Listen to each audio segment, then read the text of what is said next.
Hello guys, this is Bhushan Gaikwad. Again आप सभी का स्वागत है फिर एक बार इस नए वीडियो लेक्चर में। दोस्तों, इस वीडियो लेक्चर में हम बात करेंगे एपीकल्चर के बारे में, यानी कि बी कीपिंग के बारे में। तो बी कीपिंग एक बहुत ही कॉमन प्रैक्टिस होती है जो कि लोग करते हैं अपने फार्म लैंड पे, ठीक है, ताकि उनके जो भी फार्म लैंड के जो भी फ्रूट्स है वो अच्छे खासे अमाउंट में प्रोड्यूस होने के चांसेस ज़्यादा होते हैं, ठीक है, क्योंकि बीज जो है, हनी बीज जो है वो बेस्ट पॉलिनेटर होती है, ठीक है। मतलब वो पोलन ग्रेन को एक फ्लावर से दूसरे फ्लावर में ट्रांसफर करने का काम करती है, ठीक है। ऐसे में वो तो अपना फायदा देखती है कि उनको चाहिए होता है नेक्टर, हनी बीज को चाहिए होता है nectar, that is sugary substance जो कि फ्लावर में होता है, ठीक है। अब उस शुगरी सब्सटेंस के लिए हनी बीज रेगुलरली इस फ्लावर से उस फ्लावर पे अपना ट्रांसफर करते रहती है, ठीक है, मतलब माइग्रेट करते रहती है, ठीक है। जब वो इस नेक्टर के लिए एक फ्लावर से दूसरे फ्लावर पे जाती है तो अपने साथ ही में पोलन ग्रेन्स भी लेके जाती है, जिसके वजह से पॉलिनेशन हो जाता है मेल और फीमेल फ्लावर के बीच में, ठीक है। तो बहुत ही कॉमन प्रैक्टिस होती है फार्मलैंड पे, अगर हनी बीज को रखा जाता है, ठीक है, बी कीपिंग की जाती है तो बहुत हाई चांसेस होते हैं कि आने वाले टाइम में अच्छा फूड प्रोडक्शन, अच्छा प्रोडक्टिविटी हमको देखने को मिलेगा, ठीक है। तो यहाँ पे बी कल्चर, बी कीपिंग या हनी बी कल्चर का जो प्रोसेस होता है उसी को एपीकल्चर भी बोलते हैं, ठीक है। और एपीकल्चर जो है बहुत ही स्मॉल इंडस्ट्री है, बेसिकली बहुत ज़्यादा इसमें रिक्वायरमेंट्स नहीं होती है चीज़ों की, बस हाँ स्किल की रिक्वायरमेंट होती है, ठीक है। कुछ कंडीशंस, कुछ स्किल्स चाहिए होते हैं पर्सन में जो कि डेवलप करने आने चाहिए, ठीक है। तो ये एक बार अगर पर्सन सीख जाए तो वो कभी भी अपने लाइफ टाइम में बी कीपिंग कर सकता है, ठीक है। नेक्स्ट, अब बी कीपिंग होती क्या है, एपीकल्चर होता क्या है, थोड़ा डिटेल में थेरी वाइज अगर हम डिस्कस करेंगे तो देखो, एपीकल्चर और bee keeping deals with an artificial rearing of honey bees, ठीक है। तो बी कीपिंग में आर्टिफिशियल रेयरिंग होती है हनी बीज की, मतलब हनी बीज को हम आर्टिफिशियली ग्रो करते हैं, रेयर करते हैं, आर्टिफिशियली उनसे हनी प्रोड्यूस करवाते हैं, ठीक है। इसके अलावा to obtain the by product, by product जैसे कि कौन कौन से प्रोडक्ट हमको हनी बीज से मिल सकते हैं, जैसे कि हम बोल सकते हैं हनी हमको मिल सकता है, सबसे मेन प्रोडक्ट होता है हमारा। इसके अलावा बी वैक्स हमको मिल सकता है, पोलन ग्रेन्स हमको मिल सकता है, पोलन्स यानी जो पोलन्स होता है, जो हनी बीज होती है वो अपने साथ पोलन ग्रेन भी कनेक्ट करती है, ठीक है, पोलन्स। बी वेनम हमको मिलता है, बी वेनम यानी बी का पॉइजन, हनी बी पॉइजन भी हमको मिल सकता है। प्रोपोलिस, प्रोपोलिस जिसको बी ग्लू बोलते हैं, इसका बहुत ही ज्यादा यूज किया जाता है फार्मास्यूटिकल्स में, ठीक है। तो प्रोपोलिस हमको मिल सकता है। रॉयल जेली, रॉयल जेली भी बहुत सारे क्रीम्स वगैरह में यूज होती है, ठीक है। और रॉयल जेली भी हम देखते हैं हनी बी का एक प्रोडक्ट होता है जिसपे क्वीन फीड करती है, क्वीन का जो खाना होता है वो रॉयल जेली होता है, ठीक है। As well as pollinating agents for crop plant, मतलब पॉलिनेटिंग एजेंट्स होते हैं ये क्रॉप प्लांट्स के लिए, जो छोटे प्लांट्स होते हैं उनमें एज एन पॉलिनेटिंग एजेंट का काम करते हैं, ठीक है। तो बी कीपिंग में या एपीकल्चर में हमें क्या क्या फायदे हो रहे हैं, सबसे पहले तो हमें कुछ बी प्रोडक्ट्स मिल रहे हैं। कौन कौन से बी प्रोडक्ट, जैसे कि हनी मिल रहा है, हनी का वैक्स मिल रहा है, हनी बीज का पोलन्स मिल रहा है, बी वेनम मिल रहा है, प्रोपोलिस यानी बी ग्लू जिसको बोलते हैं, जो कि बहुत ज्यादा एक मेडिसिनल फार्मास्यूटिकल, इसकी हीलिंग प्रॉपर्टीज है, बहुत ज्यादा मेडिसिन में ये यूज किया जाता है। रॉयल जेली बहुत ज्यादा कॉस्मेटिक्स में यूज किया जाता है, मेडिसिन में यूज किया जाता है, ठीक है। और इसी के साथ हनी भी एक पॉलिनेटिंग एजेंट का भी काम करते हैं, ठीक है। जैसे कि आप ये इमेज देख रहे होंगे, तो ये एक इमेज है जहां पे आर्टिफिशियली हनी बीज को यहाँ पे रेयर किया जा रहा है, ग्रो किया जा रहा है। तो ये जो आप मधुमक्खी का छत्ता देख रहे होंगे, तो it is not a real छत्ता, ठीक है, वो रियल बी हाइव नहीं है, ठीक है। ये जो बी हाइव है ये एक तरीके से बी नेट है, बी नेट जो कि खरीद के लाया जाता है, या बी हाइव जो खरीद के लाया जाता है और इसमें हनी बीज को रेयर किया जाता है, ग्रो किया जाता है, ठीक है। तो एक तरीके का ये आर्टिफिशियल बी हाइव है, ठीक है। तो आपको ये लग रहा होगा कि एक नेचुरल बी हाइव है, no, it is a not natural bee hive, it is an artificial bee hive sheet, जिसको बी कॉम्ब शीट भी बोलते हैं, ठीक है। हनी बी की बी हाइव कॉम्ब शीट भी बोला जाता है, ठीक है। तो ये हम आगे इसके बारे में और डिस्कशन करेंगे, ठीक है। तो अब बी कीपिंग क्या होता है, देखो, bee keeping is an ancient cottage industry. Cottage industry का मतलब होता है स्मॉल स्केल इंडस्ट्री, तो बहुत ही छोटी इंडस्ट्री है ये कॉटेज इंडस्ट्री, जिसमें ज़्यादा लागत नहीं होती, थोड़ी सी स्किलफुल टेक्निक की ज़रूरत होती है, बस दैट्स इट, ठीक है। तो bee keeping is an ancient cottage industry, बहुत ही स्मॉल स्केल इंडस्ट्री है, बहुत ही एंशियंट टाइम से, यानी बहुत ही पुराने टाइम से। Honey is a food of high nutritive value and also find uses in indigenous system of medicine, ठीक है। मतलब इसकी हाई न्यूट्रिशनल वैल्यू होती है हनी की। दूसरी चीज, ये मेडिसिन में बहुत ज्यादा यूज होता है, ठीक है।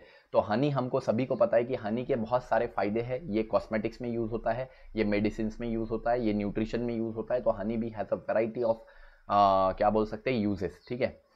नेक्स्ट हम बात करते हैं, the 4 species of honey bees are commonly found in India. तो 4 स्पीशीज होती है जो कि इंडिया में कॉमनली पाई जाती है हनी बीज की, जिसमें से हम देखते हैं कौन सी सबसे ज्यादा यूज होती है वो भी देखेंगे, ठीक है। तो इसमें आती है Apis dorsata, Apis florea, Apis mellifera and Apis indica, ठीक है। तो ये आपको याद रखना पड़ेगा एमएसटी सीटी पॉइंट ऑफ व्यू से। अगर जैसे कि अभी तो डिलीटेड है, लेकिन MST CET point of view से आगे अगर इसमें क्वेश्चन आते हैं तो डेफिनेटली इस सेक्शन से क्वेश्चन आ सकते हैं कि कौन कौन सी हनी बीज की वैरायटीज होती है इंडिया में।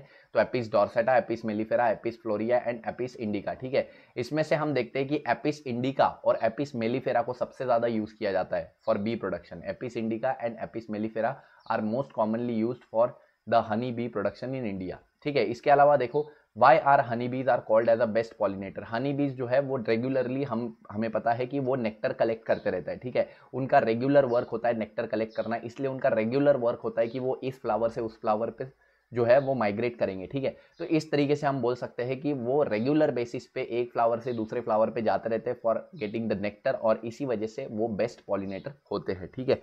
नेक्स्ट हम बात करेंगे, दैट इज नेक्स्ट पेज पे इसके और भी चीजें डिटेल में एक्सप्लेन की गई है, देखिए। तो यहाँ पे 2 मिनट, तो यहाँ पे हम बोल रहे हैं कि बी कीपिंग में 4 स्पीशीज थे, that is Apis dorsata, Apis mellifera, Apis indica and Apis florea. जिसमें से एपिस इंडिका और एपिस मेलिफेरा, देखो यहाँ पे लिखा है Apis mellifera and Apis indica are most suitable species, most commonly species जो कि यूज की जाती है फॉर हनी बी कीपिंग, ठीक है। नेक्स्ट यहाँ पे पॉलीमॉर्फिज्म शो किया है, हनी बी में जो पॉलीमॉर्फिज्म होता है, पॉलीमॉर्फिज्म इन हनी बीज के बारे में बात की है। तो हनी बीज में 3 तरीके के मेंबर होते हैं। पहले मेंबर होते हैं वर्कर, वर्कर एक तरीके से फीमेल ही होती है। क्वीन, क्वीन हमें पता है फीमेल ही होती है। और ड्रोन जो होता है वो मेल होता है। ड्रोन क्या होता है? मेल होता है। ये क्वेश्चन आपको MST CET नीट में आ सकता है कि हनी बी का कौन सा मेंबर मेल होता है और कौन सा मेंबर फीमेल होता है। तो आपको पता होना चाहिए दैट इज ड्रोन जो है वो मेल होता है। ड्रोन क्या होता है? ड्रोन इज अ मेल, ठीक है। Queen and honey bee, queen and worker, ये जो है ये फीमेल होते हैं। लेकिन इसमें भी फर्क होता है कि जो वर्कर होता है वो इनफर्टाइल फीमेल होता है। इनफर्टाइल, इनफर्टाइल मतलब आगे जो है ये एग ले नहीं कर सकता। ये जो वर्कर है ये फीमेल तो है बट ये एग ले नहीं कर सकता। इसके अलावा हम देखते हैं क्वीन जो है ये फर्टाइल फीमेल होती है। क्वीन जो है ये कैसी फीमेल होती है? फर्टाइल फीमेल होती है। फर्टाइल मतलब ये एग ले कर सकती है, ठीक है। तो अगर ये जो वर्कर होता है ये रॉयल जेली पे अगर ये फीड करता है, ध्यान देना, अगर वर्कर रॉयल जेली पे फीड करेगा तो वो जो है वो क्वीन में कन्वर्ट हो सकता है, ठीक है। रॉयल जेली पे फीड करेगा तो, लेकिन जनरली एक बी हाइव में एक ही क्वीन होती है और वो एक ही क्वीन हमेशा रॉयल जेली पे फीड करती है, ठीक है। अगर किसी कारण वजह से उसकी डेथ हो जाती है तो ऐसे में कोई एक वर्कर रॉयल जेली पे फीड करके क्वीन बन जाता है, ठीक है। अगर मान लेते हैं एक हाइव में 2 क्वीन हो गई, अगर आप बोलते हैं कि सर एक हाइव में एक क्वीन पहले से थी और दूसरे किसी वर्कर ने रॉयल जेली पे फीड करके क्वीन बन गई, ठीक है। तो ऐसे में 2 क्वीन अगर एक हाइव में हो जाती है तो जो दूसरी क्वीन होती है उसको अपना ये छत्ता, ये हाइव छोड़ के दूसरे जगह पे जाना पड़ता है, दूसरी कॉलोनी फॉर्म करनी पड़ती है, ठीक है। एक हाइव में 2 क्वीन सर्वाइव नहीं कर सकती, 2 क्वीन नहीं रह सकती, ठीक है। ये इनके रूल्स में होता है, ठीक है। तो बेसिकली अगर एक हाइव में 2, 3, 4 क्वीन फॉर्म हो जाती है तो उनको अपना अलग अलग कॉलोनी फॉर्म करनी पड़ती है अपने अलग अलग वर्कर्स के साथ में, ठीक है। तो इस तरीके से हम देखते हैं कि जनरली पॉलीमॉर्फिज्म में 3 तरीके के हमको यहाँ पे 3 तरीके के स्ट्रक्चर्स देखने को मिल रहे हैं। एक है वर्कर जो कि इनफर्टाइल फीमेल, क्वीन है जो कि फर्टाइल फीमेल है, और ड्रोन है जो कि मेल होता है, ठीक है। इनका सेक्स डिटर्मिनेशन हमने पढ़ा हुआ है, that is inheritance and variation chapter में। हनी बीज में हैप्लोडिप्लॉन्टिक सेक्स डिटर्मिनेशन होता है, ठीक है। नेक्स्ट हम बात करते हैं पॉलीमॉर्फिज्म में और आगे इसके हनी बीज के रेयरिंग के बारे में कि किस तरीके से हनी बी का रेयरिंग किया जाता है। Bee keeping is an practice in the areas where sufficient wild shrubs, fruit orchids और कल्टीवेटेड क्रॉप्स आर प्रेजेंट। देखो बी कीपिंग करना है तो हम रेगिस्तान में तो नहीं कर सकते भाई, बी को चाहिए नेक्टर, ठीक है। और नेक्टर कहाँ मिलेगा उसको? छोटे छोटे फ्लावर्स में जहाँ पे श्रब्स होंगे, छोटे छोटे फ्रूट ऑर्किड्स होंगे या छोटे छोटे वाइल्ड हर्ब्स प्रेजेंट होंगे, ठीक है। तो जहाँ पे श्रब्स है, जहाँ पे फ्रूट ऑर्किड्स है, जहाँ पे कल्टीवेटेड क्रॉप्स है, ऐसे जगह पे बी कीपिंग करना चाहिए, ठीक है। Bee keeping requires equipment. Bee keeping में कुछ रिक्वायरमेंट होती है, कुछ इक्विपमेंट्स की रिक्वायरमेंट होती है। वो कौन कौन सी है? तो हाइव बॉक्सेस होता है, कॉम्ब फाउंडेशन शीट्स होते हैं। कॉम्ब फाउंडेशन शीट यानी हनी बी के जो कॉम्ब होते हैं जिसमें हनी बी अपना नेक्टर जमा करेगी, ठीक है। तो वो कॉम्ब फाउंडेशन शीट, सारे इमेजेस मैंने नीचे दिए हैं, उसको हम देखेंगे डिटेल में। बी व्हील होता है। बी व्हील यानी जो वो जो पर्सन होता है जो हनी बी के साथ जनरली डील करता है, ठीक है। तो वो क्या करता है? एक मास्क लगा के रखता है, जालीदार नेट लाइक मास्क लगा के रखता है जिससे हनी बीज उसको काटे ना, ठीक है। तो उसको बी व्हील बोलते हैं, ठीक है। स्मोकर होता है जिससे धुआं निकलता है, जहाँ से हनी बी अपना जगह छोड़ दे और हम उससे हनी निकाल पाए कॉम्ब शीट से, ठीक है। बी ब्रश होता है। बी ब्रश से वो कॉम्ब शीट से हनी निकालने में आसानी होती है, ठीक है। ग्लव्स होते हैं पहनने के लिए हाथों में। गम शूज होते हैं। गम शूज यानी लंबे जूते होते हैं जो पैरों में पहने जाते हैं नीचे से ऊपर तक, ठीक है। अनकैपिंग नाइफ होता है, नाइफ जिससे वो हनी निकाला जाता है प्रॉपरली, ठीक है। स्वार्म नेट होता है जिससे हनी बीज के स्वार्म्स को, स्वार्म्स यानी गुच्छा, हनी बीज का बहुत सारा बंच जो आता है ना, स्वार्म्स, हनी बीज का झुंड आता है, उसको पकड़ने में हेल्प होती है, ठीक है। क्वीन एक्सक्लूडर एक जालीदार स्ट्रक्चर होता है जिससे क्वीन को अलग किया जाता है। ओवरऑल हाइव टूल, तो ये सारे के सारे हाइव टूल हमको यहाँ पे जरूरत है। अब थोड़ा नीचे हम जो इमेजेस मैंने, इन सारी चीज़ों की इमेजेस मैंने शेयर की है, ठीक है, तो आप देख सकते हैं। तो ये हमारे पास कॉम्ब फाउंडेशन शीट्स है पहले तो, ठीक है, आप देख सकते हैं ये जो है ये कॉम्ब फाउंडेशन शीट्स है। These are the comb foundation sheets, कुछ इस तरीके की होती है। इसमें आप अगर आप थोड़ा सा जूम करके देखेंगे तो आपको ऐसे हेक्सागोनल छोटे छोटे स्ट्रक्चर्स दिखेंगे जिसमें हनी बी जो है वो पोलन बोलते हैं, हनी कलेक्ट करेगी, ठीक है। तो ये देखिए ये इस तरीके के बी हाइव बॉक्सेस होते हैं, ये बी हाइव के बॉक्सेस है, ठीक है। इस बॉक्सेस में यहाँ पे हम ये शीट डालते हैं। इस शीट को डालने के बाद इस रीजन में हम शीट डालेंगे, ठीक है। इस शीट को डालने के बाद वहाँ पे हनी बीज को रेयर करेंगे, ग्रो करेंगे, वो वहाँ पे अपना हनी इकट्ठा करेंगी, कलेक्ट करेगी, ठीक है, क्लियर है। तो ये बी हाइव बॉक्सेस है और ये नेट है उसमें, ठीक है। दैट इज यहाँ पे हम बोल सकते हैं फाउंडेशन शीट है, कॉम्ब फाउंडेशन शीट, जिसमें हम देखते हैं हनी भी अपना हनी कलेक्ट करेगी, ठीक है। नेक्स्ट यहाँ पे आप देख सकते हैं बी व्हील है, जैसे मैंने बोला था एक तरीके का मास्क है जो कि लगा के रखता है वो पर्सन, ठीक है, जिससे उसको मधुमक्खी काटे ना, ठीक है। इसके अलावा यहाँ पे आप देख सकते हैं बी व्हील भी पहना हुआ है इस पर्सन ने, पूरा एक जैकेट पहना हुआ है, और साथ ही में ये स्मोकर है, स्मोकर, जिससे कि आसपास हनी भी नहीं रहेगी उसके, ठीक है, उसको काटने के लिए आसपास हनी भी नहीं रहेगी, वो दूर चले जाएगी, ठीक है। इसके अलावा हम और नीचे चीज़ें देख सकती है जैसे कि बी ब्रश, आप देख सकते हैं ये एक तरीके का ब्रश है जिससे हनी बीज को अलग किया जा रहा है कॉम फाउंडेशन शीट से। कॉम फाउंडेशन शीट से हनी बीज को अलग करने का काम किसके जरिए किया जा रहा है, ब्रश के जरिए। ब्रश क्या करता है, वो हनी बीज को पूरा अलग कर देता है। हनी बीज अलग हो गई तो हमारे पास सिर्फ शीट बचेगी और शीट में से हम हनी अलग कर सकेंगे, ठीक है। गम शूज यानी पूरे पूरे शूज होते हैं जिसको हम पैरों में पहनते हैं तो हमारे पैरों को प्रोटेक्शन मिलता है, ठीक है। इसके अलावा देखो अनकैपिंग नाइफ आपको यहाँ पे दिख रहा होगा, ये है अनकैपिंग नाइफ जिसमें से हम हनी को कलेक्ट करते हैं, अलग अलग निकालते हैं हनी को, ठीक है। देखो हनी को किस तरह निकाला जा रहा है इस डायग्राम में। इसके अलावा ये है क्वीन एक्सक्लूडर, ठीक है, ये आप देख सकते हैं क्वीन एक्सक्लूडर है। ये देखिए ये क्वीन जो होती है वो थोड़ी सी पतली होती है और वर्कर जो होते हैं थोड़े से मोटे होते हैं, तो क्वीन बाहर निकल आती है इस जाली से। इस जाली से क्वीन बाहर आ सकती है सिर्फ, ठीक है। क्वीन का पॉलीमॉर्फिज्म हम देखते हैं ना, क्वीन थोड़ी पतली और लंबी होती है, वर्कर थोड़ा मोटा होता है, ड्रोन थोड़ा मोटा होता है, ठीक है। तो क्वीन पतली होने के कारण क्वीन बाहर आ सकती है, बहुत पतली नहीं होती बट लंबी होती है, ठीक है, थोड़ी सी नैरो होती है और लॉन्ग होती है क्वीन। क्वीन का हम डायग्राम ऊपर एक बार फिर से देख लेंगे। तो क्वीन इस जाली से इजीली बाहर आ सकती है, इसलिए क्वीन एक्सक्लूडर बोलते हैं इसको, क्वीन को अलग किया जा सकता है इसमें से, ठीक है। नेक्स्ट हम बात करते हैं यहाँ पे स्वार्मिंग नेट। स्वार्मिंग नेट हमने बोला जो स्वार्म्स होते हैं यानी कि जो झुंड होते हैं हनी बीज के, उसको ट्रैप करने के लिए होता है, ठीक है। अगर हमें हनी बीज को रेयर करना है अपने लैंड पे तो हमें हनी बीज को पकड़ के लाना होगा ना, तो ये स्वार्म ट्रैपिंग नेट होते हैं जो उसको स्वार्म को ट्रैप करते हैं।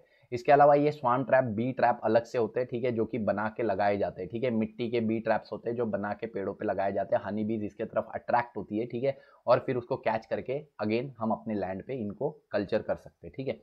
तो यहाँ पे हमने देख लिया ये सारे के सारे इक्विपमेंट्स है। बहुत लोगों को ये इक्विपमेंट पता ही नहीं होते, इसी वजह से उनको पढ़ने में थोड़ी दिक्कत होती है या चीज़ों को भूल जाते वो, ठीक है, ये सारे इक्विपमेंट्स के नाम भूल जाते हैं। अगर आप इन सारे इक्विपमेंट्स ये लो स्क्रीनशॉट लेते होगे तो ले सकते हो आप, ये देखिए टेक द स्क्रीनशॉट, ठीक है। इसका भी स्क्रीनशॉट ले लीजिए आप, इसका भी स्क्रीनशॉट ले लीजिए। अगर आपको दिक्कत नहीं होनी है आगे तो you can take a screenshot कि आप इसको पढ़ सकते समझ सकते, ठीक है, और इसका भी स्क्रीनशॉट आप ले सकते, ठीक है। तो ये सारी चीज़ें हैं। अब नेक्स्ट हम बात करते हैं फिर से अपने टॉपिक पे आते हैं। देखिए यहाँ पे हम बोल रहे हैं दैट इज़ वर्कर भी थोड़ी सी मोटी सी होती है और ये ड्रोन भी मोटा सा होता है। ये जो क्वीन होती है ये थोड़ी पतली और नैरो होती है तो इजीली निकल आती है, ठीक है। ये वर्कर बहुत ज़्यादा छोटा दिखाया इसमें, एक्चुअली थोड़ा सा मोटा होता है, थोड़ा सा, ठीक है। तो ये क्वीन इजीली निकल सकती है उस जाली में से, इसलिए उसको क्वीन एक्सक्लूडर बोलते हैं। नेक्स्ट ये सारे जो हमारे पास इक्विपमेंट्स है वो होने चाहिए अगर हमें बी कीपिंग करनी है तो, ठीक है। नेक्स्ट देखो, for successful bee keeping one must familiar with the habits of the bees. देखो अगर हमें एक सक्सेसफुल बी कीपिंग करनी है तो हमें बीज की हैबिट्स के बारे में यानी बीज का नेचर कैसा है उसके बारे में पता होना चाहिए, ठीक है। सिलेक्शन ऑफ सुटेबल लोकेशन, एक अच्छी लोकेशन हमें सुटेबल लोकेशन हमें पहले तो चूज करनी चाहिए। हमने बोला कि हम रेगिस्तान में तो इनको ग्रो नहीं कर सकते ना, तो हमें कुछ ऐसा जगह चूज करना पड़ेगा जहाँ पे अच्छा खासा फ्रूट ऑर्किड्स, अच्छे खासे कल्टीवेटेड क्रॉप्स या अच्छे खासे वाइल्ड श्रब्स वगैरह प्रेजेंट है, ठीक है, मतलब फ्लावर्स अच्छे खासे अमाउंट में होंगे। उसके अलावा catching and hiving of the swarms, अब कैचिंग करना है हमें स्वाम्स का और उनको हाइव करना है। स्वाम्स यानी हमें अलग अलग झुंड को कैच करके लाना है और उनको हाइव करना है अपने जगह पे, ठीक है। Management of hive during different season, ठीक है। अब अलग अलग सीजन के टाइम पे हमें जो हाइव्स का मैनेजमेंट है वो प्रॉपर तरीके से करते आना चाहिए, ठीक है। तो पहला चीज हमने देखा कि सबसे पहले तो हमें एक अच्छी लोकेशन, सूटेबल लोकेशन चूज करनी पड़ेगी। दूसरा, हमें स्वाम्स को हाइव करना, कलेक्ट करना पड़ेगा, कैच करना पड़ेगा, फिर अलग अलग सीजन में उसको ग्रो करना पड़ेगा अच्छे से, ठीक है। Handling and collection of honey, ठीक है। अब collection and handling of honey है, यानी हनी जो हमारे पास कलेक्ट होगा उसका प्रॉपर हैंडलिंग, प्रॉपर प्रोसेसिंग होना चाहिए। B wax and other product का भी हैंडलिंग और प्रोसेसिंग प्रॉपर होना चाहिए, ठीक है। पीरियोडिक इंस्पेक्शन होना चाहिए for cleanliness of the hive boxes, ठीक है। मतलब हाइव बॉक्सेस का प्रॉपर क्लीनलीनेस होना चाहिए, पीरियोडिक इंस्पेक्शन होना चाहिए। इसके अलावा एक्टिविटी ऑफ बीज एंड द क्वीन, ठीक है। क्वीन और बीज की एक्टिविटी पे हमारा क्या होनी चाहिए, प्रॉपर मॉनिटरिंग होनी चाहिए, ठीक है।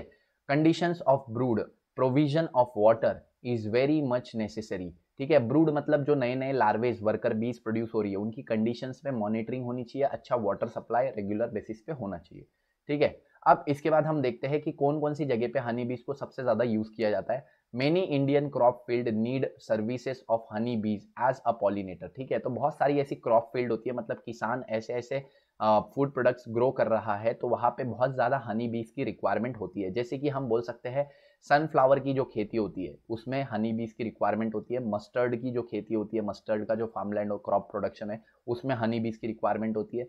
सैफ्लावर में, चिली में, कैबेज में, ककम्बर में, legumes, fruit like Apple, mango, citrus, तो ये सारे जो फ्रूट्स है या ये सारे जो हम देखते हैं एग्रीकल्चरल प्रोडक्ट्स है, यहाँ पे हनी बीज की रिक्वायरमेंट होती है। मतलब यहाँ पे आप बी कीपिंग कर सकते हैं। अगर आपके पास एक फार्म लैंड है जहाँ पे आप सनफ्लावर ग्रो कर रहे हैं, मस्टर्ड या सैफ्लावर ग्रो कर रहे हैं, या chilli, cabbage, cucumber, legumes, fruit जैसे कि मैंगो, सिट्रस फ्रूट ग्रो कर रहे हैं, तो आप बी कीपिंग कर सकते हैं साथ ही साथ, ठीक है। मतलब आपको दोनों तरीके से फायदा होगा। एक तो आपको हनी बी का हनी प्रोडक्शन मिलेगा, ठीक है, वैक्स मिलेगा, और भी चीजें मिलेगी, ठीक है। साथ ही में आपको अच्छा प्रोडक्शन मिलेगा क्योंकि पॉलिनेशन अच्छा होगा, ठीक है। It helps in increasing the productivity of honey as well as the crop tremendously. तो यहाँ पे वही चीज बोलिए कि आपको हनी का प्रोडक्शन भी अच्छा मिलेगा as well as crop production भी अच्छा मिलेगा। तो यहाँ पे हमारा ये जो वीडियो लेक्चर है ये खत्म हो जाता है, जो कि हमने बी कीपिंग पे किया है। आपको ये वीडियो लेक्चर कैसा लगा दोस्तों, पहले कमेंट सेक्शन में बताइएगा जरूर, ठीक है। वीडियो पसंद आया होगा तो लाइक जरूर कीजिएगा, दोस्तों के साथ शेयर कीजिएगा। ऐसे ही हमारे चैनल के साथ बने रहिए, खुश रहिए, जिंदगी के मजे लेते रहिए। तब तक के लिए थैंक यू वेरी मच।